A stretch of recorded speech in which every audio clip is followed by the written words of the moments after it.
کہ یہ رمضان جیسا میں نے عرض کیا صرف روزہ رکھنے اور تراویح پڑھنے کی حد تک محدود نہ رہنا چاہیے، بلکہ پہلے سے آدمی 2 کاموں کا اہتمام کرے تو انشاءاللہ یہ انسان کی زندگی میں بڑی خوشگوار تبدیلی لانے کا ذریعہ بن سکتا ہے۔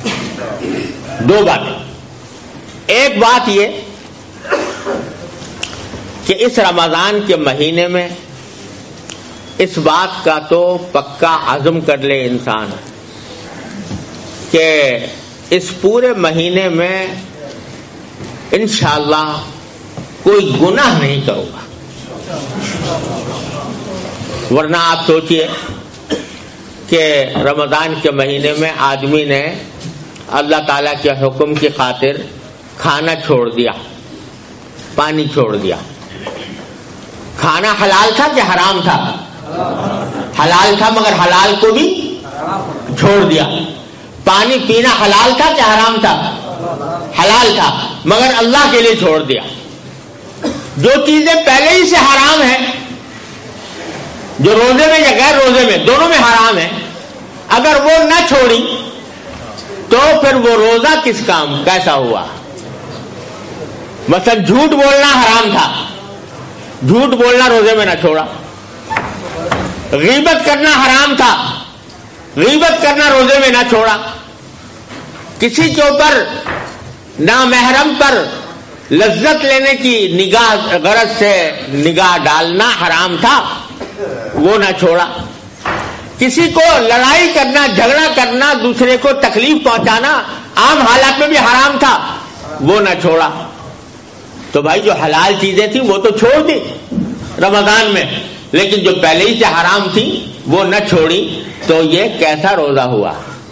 اس سے تقویٰ کیسے حاصل ہوگا؟ تو تقویٰ اس وقت حاصل ہوگا جبکہ حلال چیزیں تو چھوڑی ہیں، حرام چیزیں بھی چھوڑو۔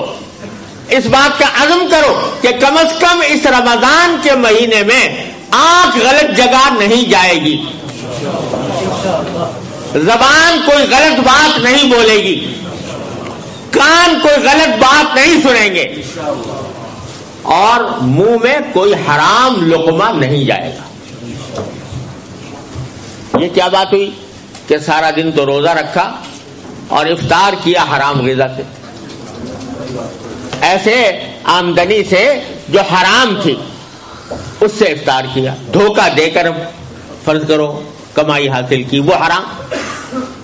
سود کھا کر کمائی حاصل کی، وہ حرام۔ قمار کے ذریعے حاصل کی یا اور کسی غیر شرعی طریقے پر حاصل کی، وہ حرام۔ تو روزہ تو رکھا سارا دن اور افطار کیا حرام سے، تو وہ کیسا روزہ ہوا؟ اس سے کیسے تقویٰ پیدا ہوگا؟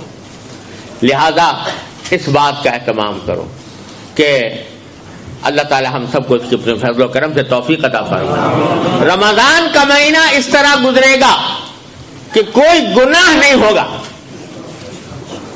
اور اس کے لیے اپنی پوری ہمت کا مظاہرہ کرنا ہوگا کہ اسی طرح جیسے شدید پیاس میں پانی پینے سے پرہیز کرتے ہو، اسی طرح گناہ کے ارتکاب سے بھی پرہیز کر کے دیکھو کرو، تو یہ رمضان کا مہینہ اس کی تربیت اور اللہ تعالی کے ساتھ تعلق مضبوط کرنا